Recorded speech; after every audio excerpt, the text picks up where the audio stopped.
There's something sacred about a front porch. It's not just a slab of concrete or a patch of wood.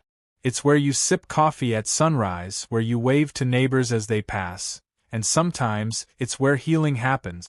My son, Evan, is 10 years old. He's got one of those hearts that's too big for his body.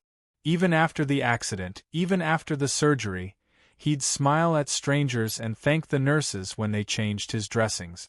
2 months ago, a distracted driver ran a stop sign and shattered his leg. Multiple fractures, titanium rods, a long, painful recovery ahead. We turned our small porch into his little sanctuary.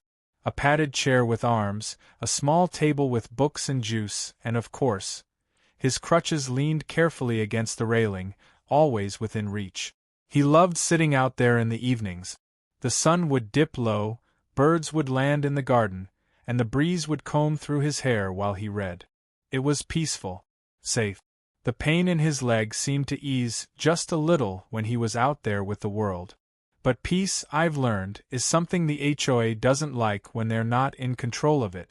It started with a note, taped to our door. No signature, just the generic HOA letterhead and an official-sounding line.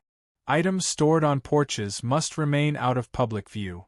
This includes mobility aids, which should be stored indoors when not in active use.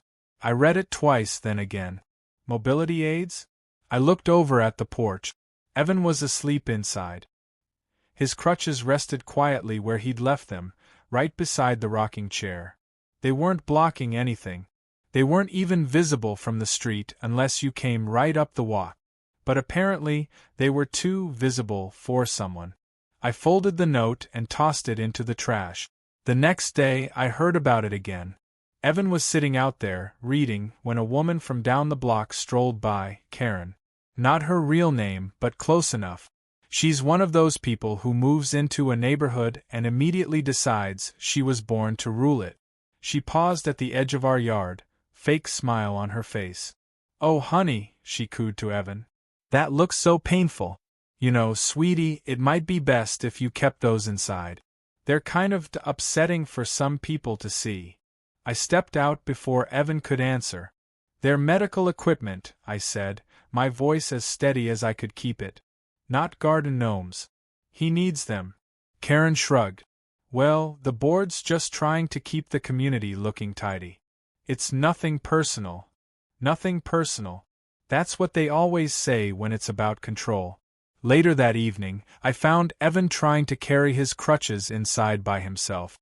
He had tears in his eyes.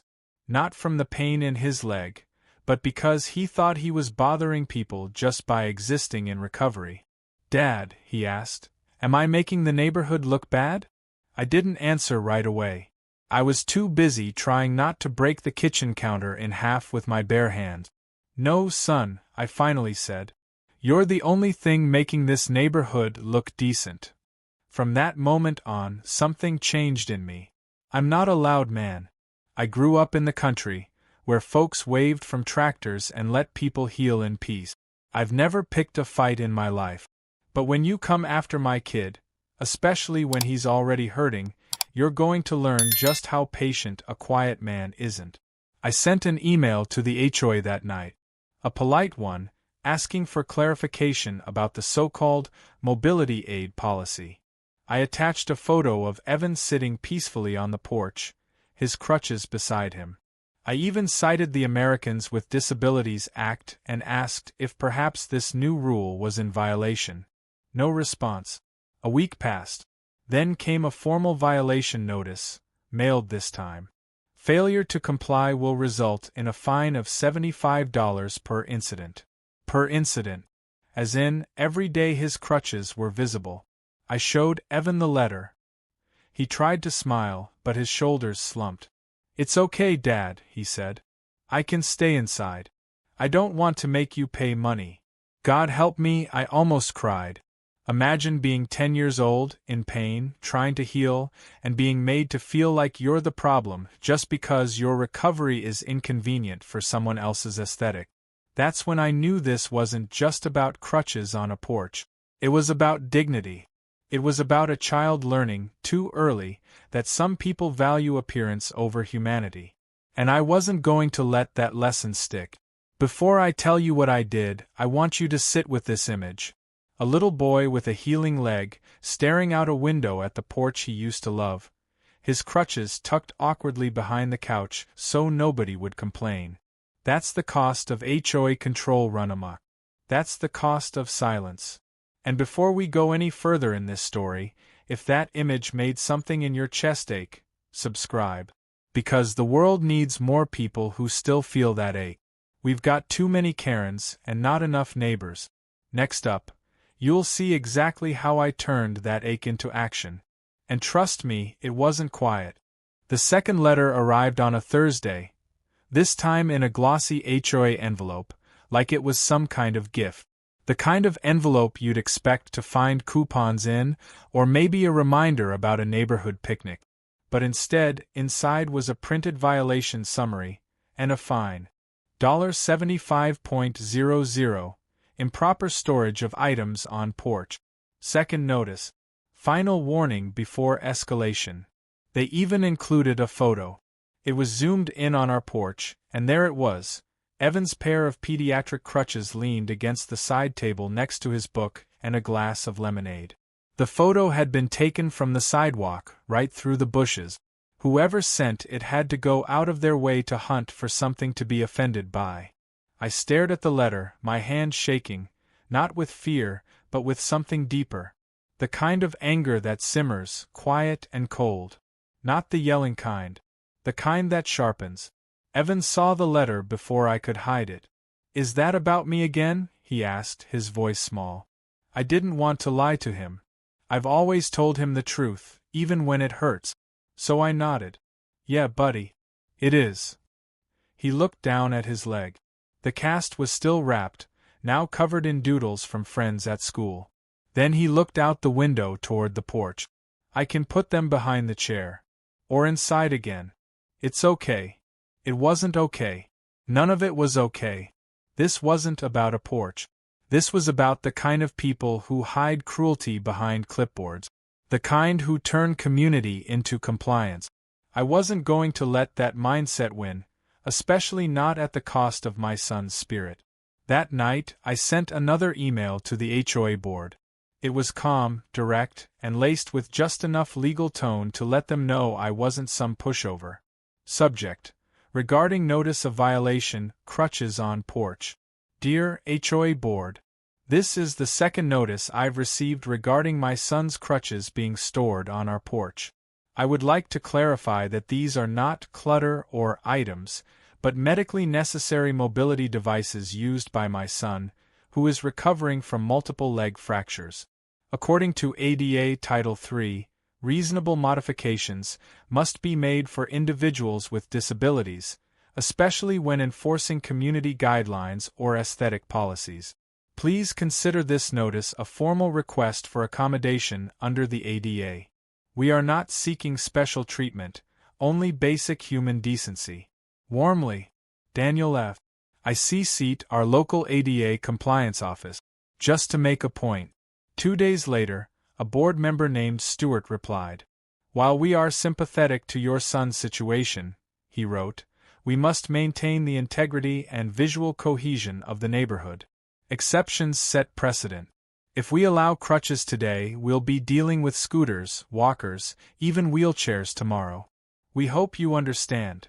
I didn't reply.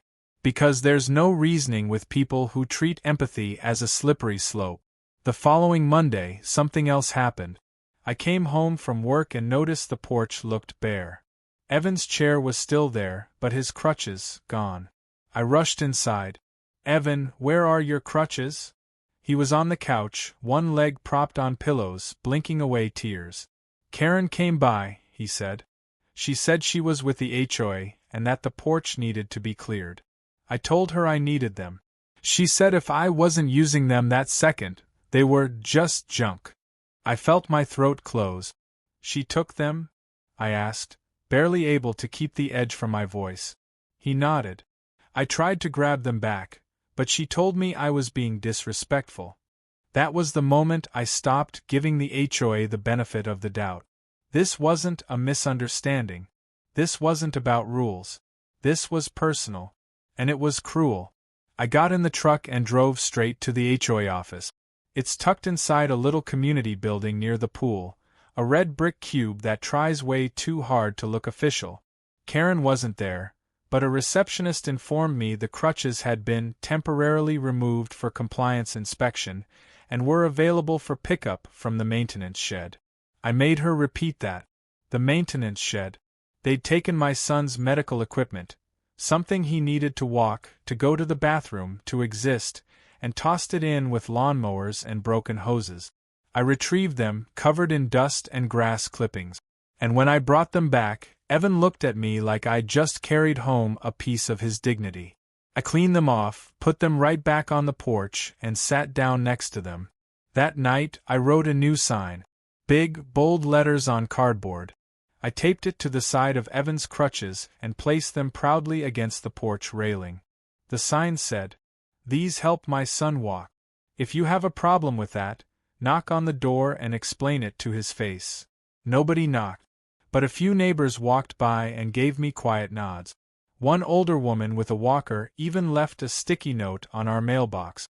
They did the same to my husband's chair last year. "I wish I'd stood up like you did." That's when I realized, this wasn't just our fight. The HOA had been doing this to others too. Quietly, politely, just like bullies in church clothes. I decided it was time to speak a little louder. But not with fists. Not with shouting. With something that couldn't be ignored, and wouldn't be forgotten. Next up, I tried explaining. But Karen laughed in my face. Because when words fall on smug ears, sometimes the only language left is action. I don't believe in confrontation, not the shouting kind anyway. I was raised to solve problems with words, patience, and firm handshakes, not lawsuits or screaming matches on the sidewalk. But there comes a point when even the calmest man realizes that kindness is being mistaken for weakness. That point came on a gray Tuesday morning. Evan had been having a rough night. Phantom pain, the doctor called it.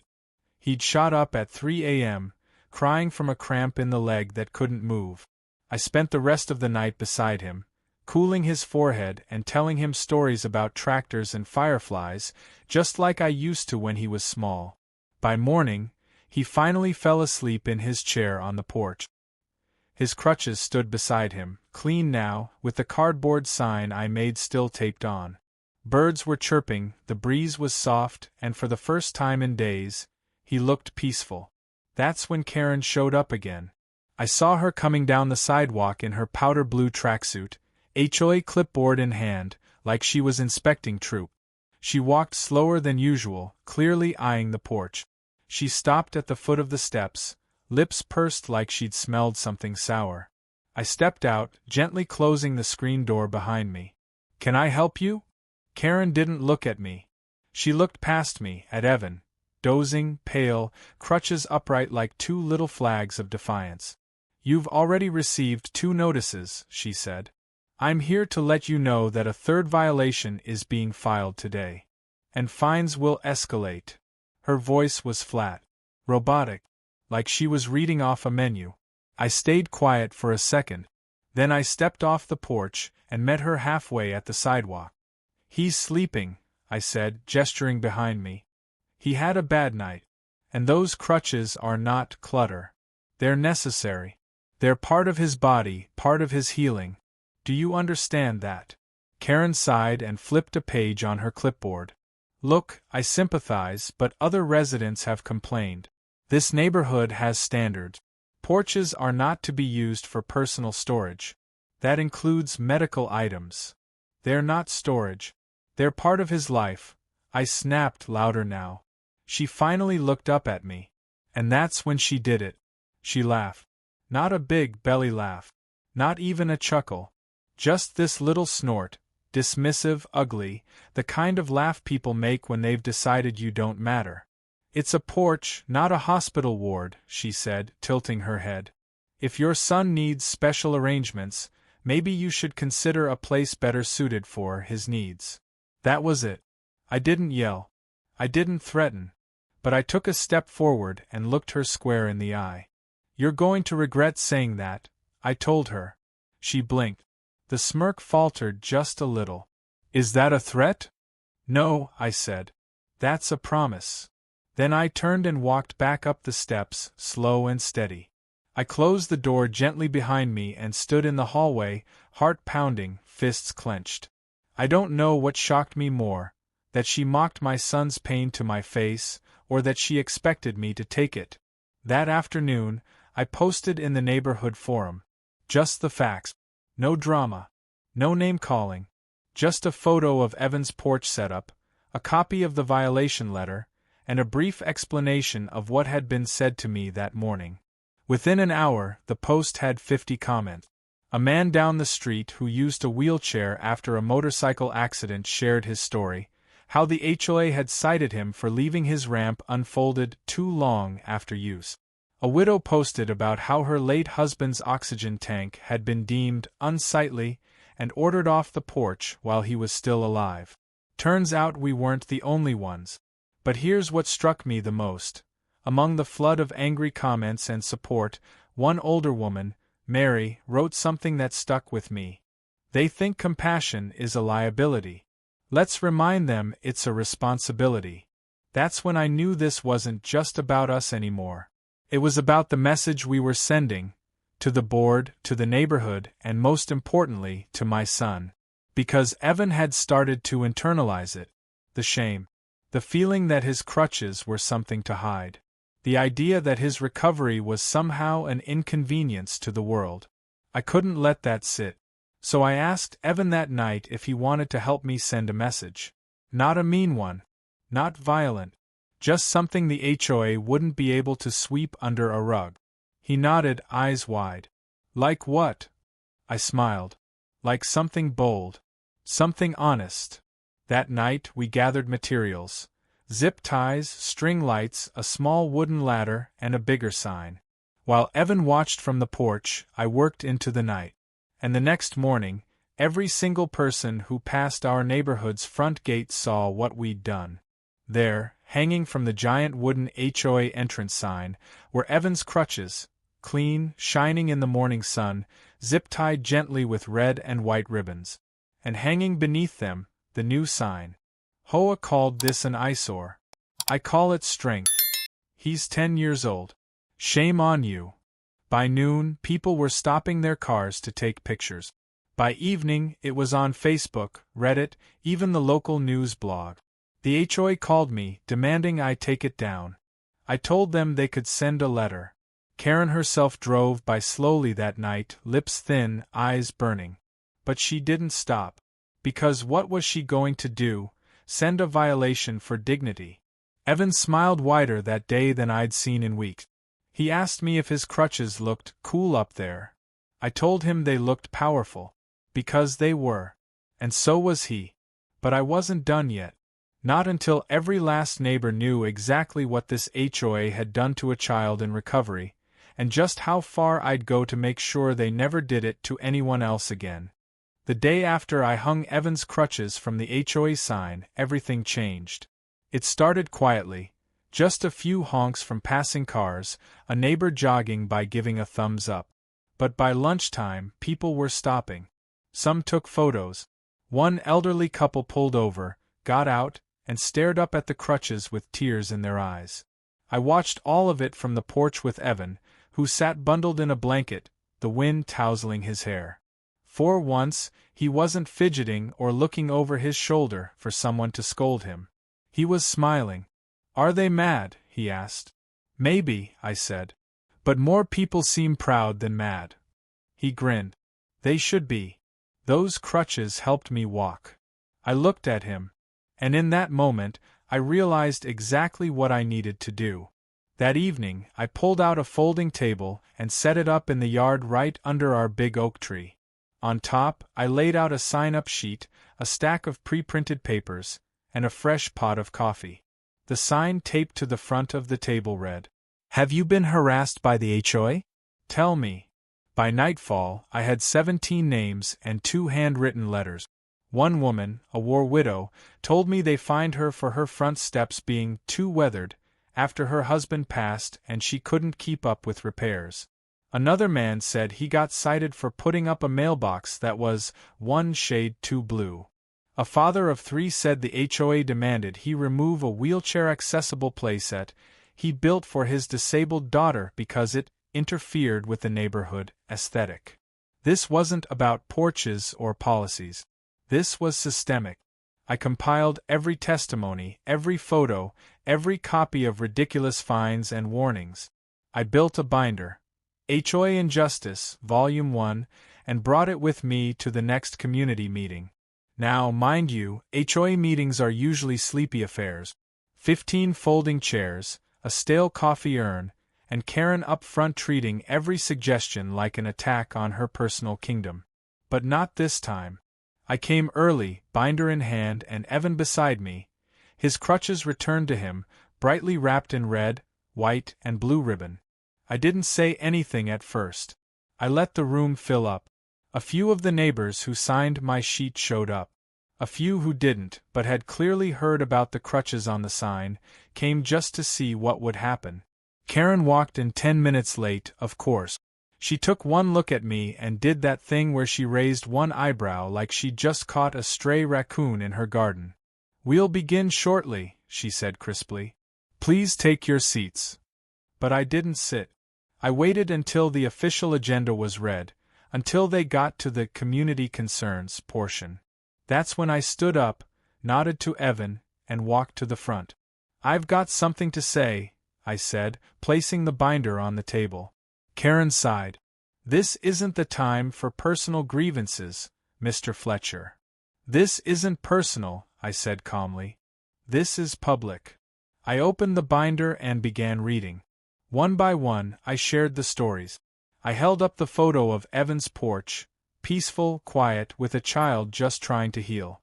I passed around the violation letters, the tone-deaf emails, the photo someone took of Evan's crutches in the maintenance shed. I read the note from the widow, the account from the father, the complaint about the mailbox that was one shade too blue. By the time I was done, the room was silent. Karen's eyes had narrowed to pinprick. "Are you finished?" she asked. "Not quite." I reached into my coat pocket and pulled out a sealed envelope. "This," I said, "is a formal ADA complaint addressed to our regional office. Because denying a child access to his medical equipment on the grounds of visual cohesion isn't just cruel, it's illegal." Her mouth twitched. "You're blowing this out of proportion." I leaned forward. "No.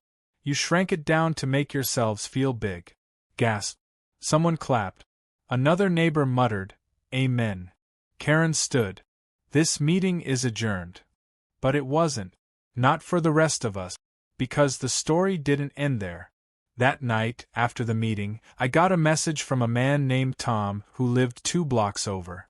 He said he was a retired carpenter and Vietnam vet. He wanted to meet. The next morning, he showed up in my driveway with a truck full of lumber and a grin on his face. "I heard about what happened," he said. "Thought we'd build something a little harder to ignore." Took us 2 days. And when we were done, there stood a 10-foot-tall wooden cutout of a boy, carved beautifully, holding a pair of crutches skyward like a champion. The sculpture stood right on my lawn, facing the street, surrounded by fresh flowers planted by my elderly neighbor, Mary. We didn't need to explain it. Anyone driving by knew. A symbol of strength, of resistance, of dignity. The HOA sent me a letter the next day. Unauthorized structure violating front yard decor policy. Immediate removal requested. I sent them a 1-sentence reply. "Feel free to explain your reasoning to the press. I've CC'd 3 reporters." They never responded. Evan named the statue Hope. And the best part? A few days later, other neighbors started putting things out too. A bench with a plaque honoring a lost parent. A swing built for a child with balance issues. A porch plant shaped like a mobility cane. Our neighborhood started looking less like a magazine, and more like a community. Because that's what this was all about. A message they couldn't ignore. A reminder that people matter more than paint shades and porch policies. But there was still one part left to the story. One final act that would make sure Evan, and every child like him, never had to feel small again.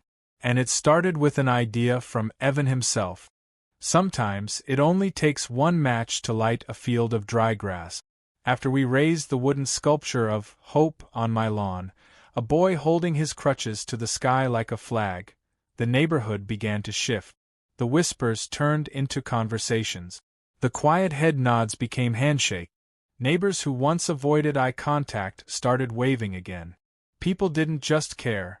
They were angry. But it wasn't until Evan's idea that the fire really caught. He was sitting on the porch again, his rightful place, now that we'd firmly ignored the HOA's attempts to drive us inside. His leg was still healing, but the sparkle in his eyes had returned. "You know what would be cool, Dad?" he said, sipping hot cocoa through a straw. "What if we made a wall? Not like a real wall. Like a big board where people could write down what the HOA did to them." "A wall of shame?" I asked. He shook his head. "No, not shame. A wall of truth." That night, I pulled 2 large plywood sheets from the garage and painted them white.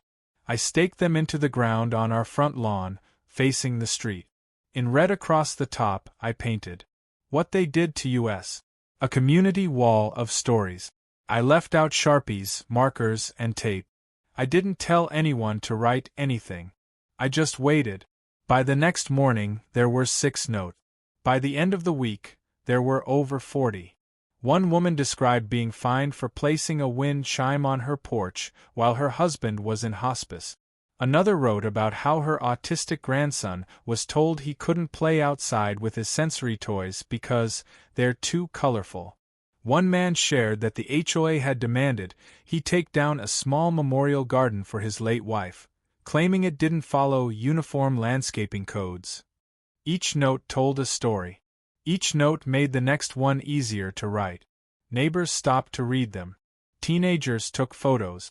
One elderly man stood in front of the board for almost an hour, then quietly walked over and added a single sentence. "They made me feel like I didn't belong in the place I built with my own hands." Soon, the local news caught wind of it. A young reporter showed up one afternoon with a camera crew and asked to interview Evan and me. Evan was shy at first, but when she asked what the crutches meant to him, he stood up with them, now decorated in glitter and superhero stickers, and said, "They told me these were ugly. But they helped me walk again." That's not ugly. The segment aired on a Friday night. By Saturday morning, everything had changed. I got a call from Stuart, the HOA board member who once said mobility aids would set a precedent. His tone was very different now. "Mr. Fletcher," he began, "the board has voted to revise the porch policy guidelines to better reflect ADA compliance. We understand there were missteps." I let him talk, but I wasn't interested in hollow apologies. Not after what they'd put Evan through. Not after what I'd seen happen to so many others. "Good," I said. "And I'll be attending the next board meeting. So will about 50 of your neighbors. We'll be bringing the wall with us." And we did. That next meeting was held in the community rec center, because the usual HOA room wasn't big enough. Chairs filled up fast. People stood along the walls. A few elderly residents were wheeled in by their caregivers. Everyone was holding something, copies of the violation letters, photos, statements, support signs. Karen sat at the end of the table, silent, her lips pressed so tight they'd nearly disappeared.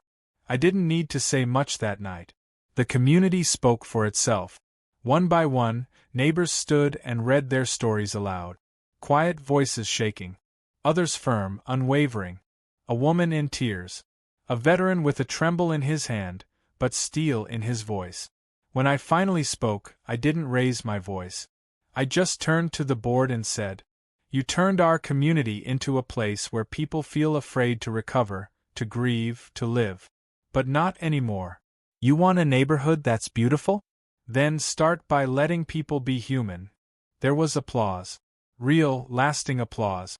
And for the first time, I saw something unfamiliar in Karen's eyes: uncertainty. The board, under pressure from the press, the public, and frankly, human decency, passed an immediate freeze on fines related to porch violations, pending a full policy review. They even agreed to form a new Community Compassion Committee, made up of residents, to oversee cases that involve medical or emotional needs. Guess who was unanimously elected to chair it? Evan smiled so big when he heard the news, I thought his cast might pop off from the excitement. In the weeks that followed, more walls went up. A what they took wall outside Mary's garden, where people posted pictures of things the HOA had forced them to remove. Bird baths, benches, flags, even a child's art painted on a fence. A Who We Are wall on the side of the local library, covered in portraits of residents of all ages, abilities, and backgrounds. Evan's photo sat right in the center, holding his crutches like a trophy, cape fluttering behind him. The sculpture of hope is still in my front yard. No one's dared touch it since. And that porch? It's more alive than ever. Neighbors drop by with snacks and stories. Kids come to sit with Evan and draw on his cast. And yes, the crutches stay right there, where they belong. One evening, Karen walked by as the sun dipped low. She didn't stop, didn't say a word. Just stared at the sculpture, at the porch, at the wall of stories, now laminated and weatherproofed, a permanent fixture in our yard. I looked at her. Not with anger anymore. Just with clarity. Because in the end, this story wasn't about her. It was about what happens when people stand up, when one quiet act of defiance becomes a community-wide refusal to be silenced. Evan leaned on me and whispered, "Dad? You think we won?" I smiled. "We didn't just win, buddy. We reminded them what a neighborhood is supposed to be."